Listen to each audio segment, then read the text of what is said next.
Meus irmãos, minhas irmãs, a paz do Senhor Jesus esteja com você, com toda a sua família. É um prazer novamente estar aqui com você no canal Análise Bíblica. Se você não me conhece, eu sou o presbítero Rogério Lourenço e este é o canal Análise Bíblica, o canal onde nós estudamos a palavra de Deus. E, como de costume, uma vez por semana, nós postamos um comentário das lições bíblicas da Escola Dominical da revista da CPAD. Nós estamos estudando nesse trimestre, os princípios divinos em tempos de crise. É um conjunto de lições, sobre a reconstrução de Jerusalém e o avivamento espiritual como exemplo para os nossos dias. Hoje nós vamos comentar a lição de número 3, que tem a data do dia 19 de julho de 2020. O texto da lição é: o despertamento renova o altar. O texto áureo diz: então Elias disse a todo o povo: chegai-vos a mim. E todo o povo se chegou a ele e reparou o altar do Senhor que estava quebrado. Está escrito no primeiro livro dos Reis, capítulo 18, versículo 30. A verdade prática diz: Satanás jamais derrotará o crente pelo altar. Satanás nunca derrotará o crente cujo altar é constantemente renovado pelo Espírito. E essa verdade prática, ela é já assim muito forte, Porque o pastor saudoso Eurico Bergsten, ele está dizendo aqui pelo seu texto que está afirmando que Satanás nunca derrotará um crente que esteja constantemente renovado pelo Espírito Santo. Então já fica a exortação, não é nem a dica, A exortação. Enchamos do Espírito Santo, nos enchamos todos os dias do poder do Espírito Santo. A leitura bíblica em classe está no livro de Esdras, no capítulo 3, versículo 2 até o 5, e depois o versículo 10 até o versículo número 13. Então você pode fazer a leitura aí na sua casa, Acompanhar a leitura aí. No decorrer da lição nós também usamos os textos aqui, o texto base, Nós temos aqui 3 objetivos para esta lição, que após o término desta lição você deverá conseguir elucidar o significado do altar para o Antigo Testamento. Então você vai ter que ser capaz de dizer ao Antigo Testamento, no Antigo Testamento o altar simbolizava isso, Ele era isso, ele era aquilo. O segundo objetivo, você deverá ser capaz de entender que hoje Cristo é o centro da nossa comunhão com Deus. Isso é muito importante.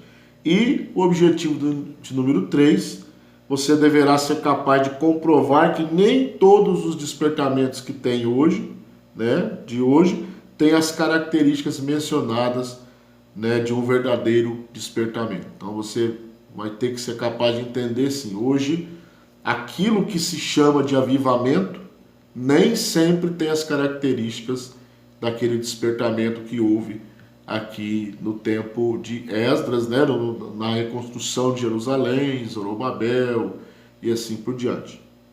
Bom, a lição ela tem 3 tópicos, Ela tem 3 tópicos. O primeiro, o despertamento conduz o homem ao altar. O segundo, Cristo, centro da nossa comunhão com Deus. E o terceiro, cuidado com as imitações. Então nós vamos, e cada tópico tem os seus respectivos subtópicos, Então vamos lá. O tópico 1 diz: o despertamento conduz o homem ao altar. O subtópico 1 diz assim: os judeus sentiam a necessidade do acesso a Deus que o altar lhes proporcionava. Então eles estavam voltando para Jerusalém, na primeira leva, e eles encontraram inimigos, muitos inimigos, na reconstrução do templo. Nós já falamos na primeira aula que eles voltaram, né, para o cativeiro em 3 levas, da mesma forma que eles foram em 3 levas para a Babilônia. A primeira dessas voltas, né, se deu entre o ano 538 e 536 a.C., para se cumprir os 70 anos do cativeiro. Então Ciro, como nós já vimos várias vezes, decretou a volta. Então Zorobabel como um governador, né, e o sumo sacerdote Josué voltaram com uma equipe de judeus para a reconstrução do templo. E a Bíblia diz aí que, em Esdras 3:3, que o terror estava sobre eles por causa dos povos da terra. Então, aqueles que voltaram para Jerusalém, né, com Zorobabel, eles estão agora meio que apavorados, né, porque há muitos inimigos na terra. Então, eles encontraram ali vários inimigos, né? Então, esse foi o motivo do qual eles precisavam de uma proteção de Deus. Eles precisavam, vamos dizer assim, reatar o acesso a Deus. E esse acesso no Antigo Testamento, né, esse acesso a Deus se dava através dos sacrifícios. Então eles precisavam construir um altar. E é o que a Bíblia diz, né? Lá no versículo 2 da leitura bíblica em classe. E levantou-se Jesua, filho de Josadaque, e seus irmãos, os sacerdotes, e Zorobabel, filho de Sealtiel, e os seus irmãos, e edificaram o altar do Deus de Israel, para oferecerem sobre ele holocaustos, como está escrito na lei de Moisés, homem de Deus. Então aqui você vê que a primeira coisa que eles se preocuparam foi em construir um altar para reatar o acesso a Deus, para que Deus os protegesse dos seus inimigos, né? Eles não reconstruíram o templo primeiro, não reconstruíram a cidade. A primeira coisa que eles construíram, né, foi o altar, porque o altar, ele, para os judeus ali, né, ele era o centro o ponto central do culto a Deus.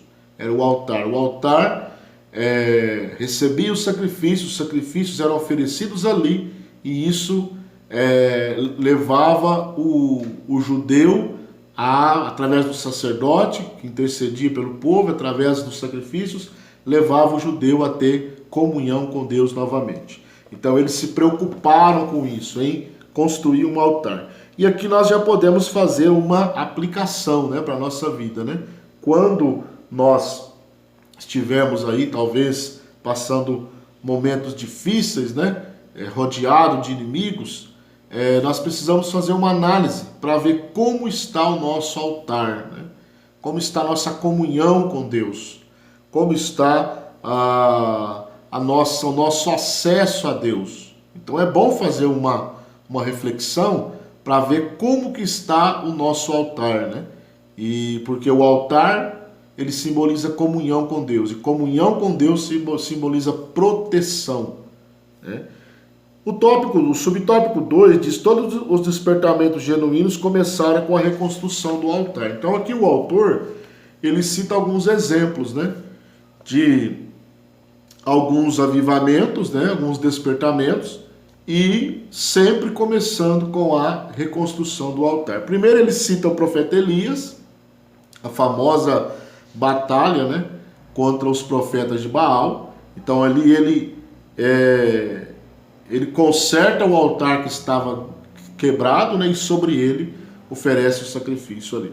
Quando o piedoso rei Ezequias, né, também assumiu o trono, ele purificou o altar, né, que também já estava imundo, né, e estava abandonado ali. Então, na época do rei Ezequias, ele veio e purificou o altar, né, que na verdade havia sido substituído, né, lá pelo rei Acás, que ele construiu um modelo de altar que não era aquele altar que Deus tinha instituído, né? Então o rei Zedequias vai e purifica o altar. E aí ele cita também os judeus aqui, que nós acabamos de falar. Quando eles voltam para Jerusalém, eles constroem o altar. Isso mostra, esse ponto de número 1 mostra, né, o próprio título, né? O despertamento conduz o homem ao altar. Então, o altar simboliza, né? Muitos dizem que o altar simboliza a oração, amém, né? O altar é um lugar de oferecer sacrifício, né? Mas, na verdade, talvez nessa lição, o ponto central é que o altar simbolize comunhão com Deus, né? Todos esses 3 exemplos mostram que o altar foi reconstruído, né? Foi edificado novamente para que o povo tivesse comunhão com Deus. Então esse foi o tópico de número 1. Tá? Então quando você precisar de uma restauração, comece pelo altar. Comece pelo altar, porque é o altar que promove comunhão com Deus. O tópico 2 diz: Cristo, o centro da nossa comunhão com Deus. Antes de iniciar esse ponto, nós sabemos que Cristo, na verdade, é o centro de tudo, né? Até o nosso calendário, né, ele é estabelecido pelo nascimento de Cristo. Então, antes de Cristo, depois de Cristo. Você encontra Cristo, né, explícito ou subentendido em todos os livros da Bíblia. Então, Jesus é o assunto central das Escrituras. Ele é o centro da comunhão com Deus. Então aí diz que no tempo do Antigo Testamento o altar era o ponto central de culto a Deus. É o que eu já disse aqui, né? O ponto central de comunhão com Deus no Antigo Testamento era o altar. No Novo Testamento, o sacrifício de Cristo no Gólgota, né, é o grande acontecimento para o qual o altar apontava profeticamente. Então, todos os sacrifícios do Antigo Testamento, eles apontavam para um sacrifício maior, que era o sacrifício de Cristo. Então, todo sacrifício, todos aqueles animais que eram sacrificados um a um todos os dias, né? No Yom Kippur, uma vez por ano, o sumo sacerdote entrava no Santo dos Santos. Todos aqueles sacrifícios, eles apontavam para um sacrifício maior. Então, hoje, Cristo, ele é o centro da nossa comunhão com Deus. Então, hoje, o acesso a Deus é por Jesus Cristo, né? O apóstolo Paulo, ele escreve na sua primeira epístola a Timóteo, né? Na primeira epístola a Timóteo, capítulo 2, capítulo 2, versículo 5 de 1 Timóteo, ele diz o seguinte: porque há um só Deus e um só mediador entre Deus e os homens, Jesus Cristo, o homem. Então, o único acesso que leva a Deus se chama Jesus Cristo. Ele mesmo diz: eu sou o caminho, a verdade e a vida, o caminho que leva a Deus, né? Ninguém vem ao Pai a não ser por mim. O próprio Cristo disse isso. Então, Jesus, ele é o ponto central hoje da comunhão do crente com Deus, é Jesus Cristo, né? Então você precisa manter esta comunhão com Jesus Cristo, né, para que você tenha o altar sempre edificado e purificado. O tópico 1 diz assim que toda a Trindade atuou ativamente na morte expiatória de Jesus. Então, nós vemos aqui que as 3 pessoas da Trindade, apesar de serem distintas, né, um só Deus em 3 pessoas, são distintas como pessoas, não como essência. Na essência, todos são Deus. Todos atuaram no plano de redenção, na morte de Cristo. Todos eles atuaram, né? Todas as pessoas. Aí o autor diz assim, que o Pai Celestial, antes da fundação do mundo, ele planejou a obra, né? Então, como a gente sempre diz, a obra de Deus não foi pego de surpresa com o pecado de Adão, né? Ele já sabia disso. Então ele já, de antemão, ele já construiu, já trouxe uma providência, a obra da redenção antes da fundação do mundo. O Filho, que é Jesus Cristo, ele se entregou como oferta, né, de si mesmo, oferta de sacrifício, para consumar esse plano. Isso fica claro quando ele dá o brado lá na cruz, né? Está consumado, né? Está acabado. No grego, né, é a famosa expressão tetelestai. O tetelestai aí é quando se termina algo para nunca mais fazer de novo. Então a obra foi acabada, né? O plano de redenção foi efetuado para nunca mais ser efetuado. Isso aí você encontra lá na Epístola aos Hebreus, né? O sacrifício de Cristo. Cristo tentou uma única vez oferecer um único sacrifício que vale para toda a humanidade.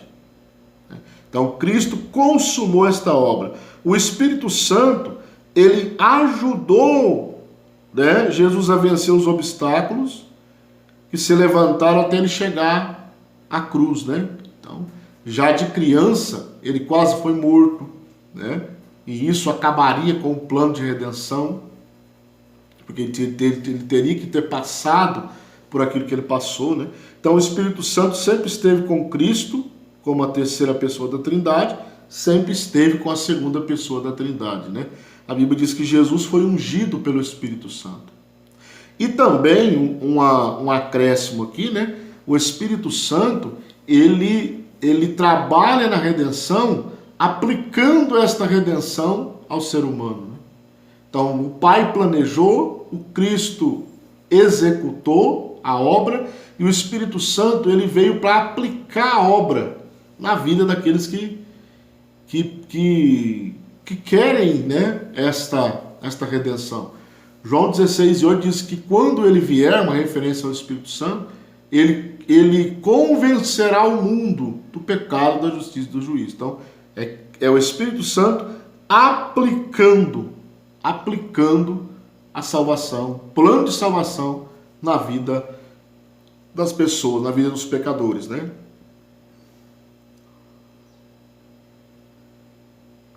Bom, o subtópico 2 diz assim: o Espírito Santo quer, pelo despertamento, mostrar aos homens a grande vitória de Jesus Cristo no Gólgota. Então, hoje o Espírito Santo, ele revela, né? Iluminando os olhos, é o que eu acabei de dizer, iluminando os olhos do entendimento, né, das pessoas, para que as pessoas entendam, para que o pecador entenda a obra de Cristo no Calvário. Ele ensina, né, sobre as profundidades do vitupério da cruz, né? Ele ensina o porquê Jesus teve que morrer. O Espírito Santo trabalha ensinando. E ele também trabalha explicando o verdadeiro significado da morte de Jesus na cruz, né? Alguém pode dizer assim: por que Jesus morreu na cruz? A Bíblia explica e o Espírito Santo, que é a espada, né? A palavra é a espada do Espírito. O Espírito Santo e a palavra trabalham juntos, explicando o verdadeiro significado da morte de Cristo. E também o Espírito Santo penetra, né? Penetra todas as coisas. A luz da glória de Cristo, revelada na cruz, é uma luz que tudo manifesta. Então o Espírito Santo vem, né, trazer esta luz, a luz que revela todas as coisas, a luz que mostra o pecado, né? A luz que mostra as imperfeições, a luz que mostra os erros. Então Jesus veio para mostrar, o Espírito Santo vem e mostra, né? Mostra a luz de Cristo que ilumina todo aquele que vem ao mundo. Então esse foi o tópico 2, né? Cristo, o centro da nossa comunhão com Deus. Lembrando que no Antigo Testamento, o centro da comunhão era o altar, né? O ponto central. Aqui no Novo Testamento, o ponto central é Cristo. Por quê? Porque ele é o sacrifício perfeito. Então nós vemos que a Trindade, ela trabalha junta, né, na consumação do plano de redenção, no planejamento desse plano até a consumação, né, de todas as coisas. As pessoas da Trindade trabalham juntas, né? O Espírito Santo, ele quer despertar o crente, mostrando aos homens a grande vitória de Cristo na cruz. Então nós aprendemos sobre isso nesse tópico número 2. O tópico de número 3 diz assim: cuidado com as imitações. Cuidado com as imitações. Eu disse para você que no terceiro objetivo, até o final da aula, né?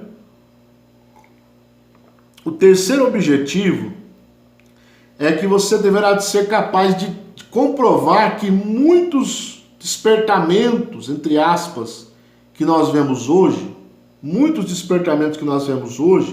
não têm as mesmas características de um verdadeiro despertamento. Tá? Então vamos lá. Então, o autor ele diz aí que em nossos dias aparecem movimentos, né? Então ele coloca movimentos entre aspas, que são imitações baratas do verdadeiro despertamento.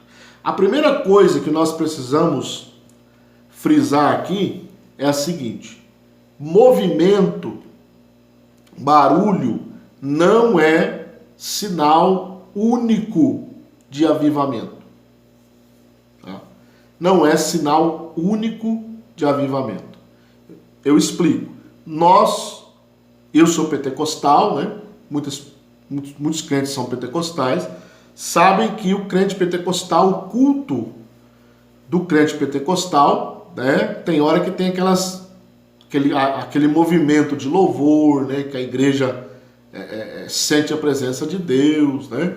Nós somos contra qualquer tipo de extravagância, né? Somos contra qualquer tipo de extravagância, qualquer movimento que não seja motivado pelo Espírito Santo, nós também não aceitamos, né? Somos pentecostais, mas conhecemos a Bíblia, e nós sabemos que nem todo movimento é vindo do Espírito Santo. Então, existem muitos movimentos hoje, né, que são imitações baratas. Então, o que é que mostra um verdadeiro avivamento? O que é que mostra um verdadeiro avivamento? Lá no finalzinho desse ponto, no penúltimo parágrafo aí da nossa revista, diz assim: todo movimento feito sem que o Espírito Santo esteja na direção não pode prosperar. Então, qual é o movimento genuíno? Que prova que um movimento é genuíno? A primeira coisa, ele precisa estar na direção do Espírito Santo. E eu quero dar uma dica para você. Como que eu sei que um movimento está dentro da vontade do Espírito Santo? A Bíblia Sagrada. Qualquer movimento que sair fora do escopo da Escritura não é do Espírito Santo. Simples assim. Não tem muito rodeio, né? Tudo aquilo que está fora do ensinamento bíblico não é direção do Espírito Santo. É muito fácil. Observa a Bíblia, observa o movimento. Se aquele movimento não é bíblico, não é dirigido pelo Espírito Santo.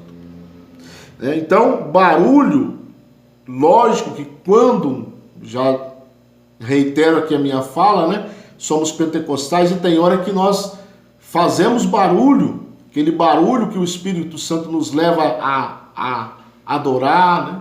A sentir a presença do Espírito Santo, sem nenhuma extravagância, lógico, né?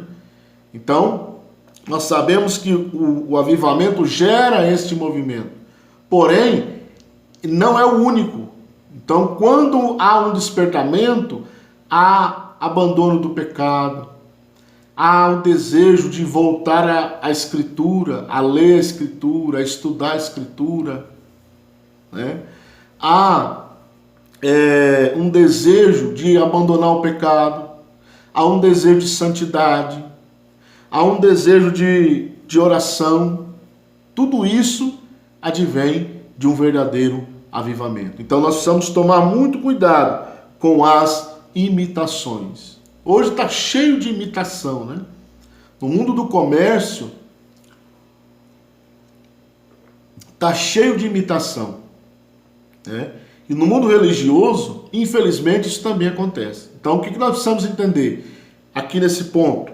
Que nem todo movimento vindo de alguma coisa, né, no meio de um movimento evangélico, nem todo movimento é sinal de um despertamento genuíno. Então, tomemos cuidado, tomemos cuidado.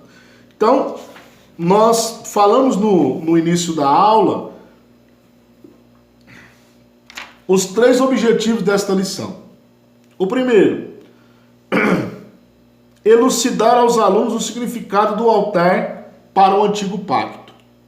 Então, o que significava o altar para o Antigo Pacto? O Antigo Pacto aqui é o Antigo Testamento, a Antiga Aliança, né, que Deus tinha com os judeus e tal.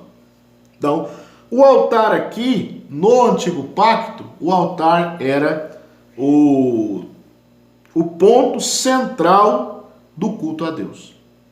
Tá? Então, grave isso na sua mente. O segundo objetivo, entender que Cristo é o centro da nossa comunhão com Deus. Então, no Novo Testamento, o centro da comunhão com Deus é Cristo. No Antigo Testamento era o altar. No Novo Testamento é Cristo, Jesus Cristo. E também você precisa entender e saber discernir, né, os movimentos que existem hoje. Nem todos os movimentos têm as características de um despertamento genuíno. Então, tomemos cuidado. Ok? Espero que esta lição seja de bênção para você, né? Lição de número 3. Se você ainda não é inscrito em nosso canal e desejar inscrever-se, né, fique à vontade, inscreva-se, acione o sininho das notificações, né?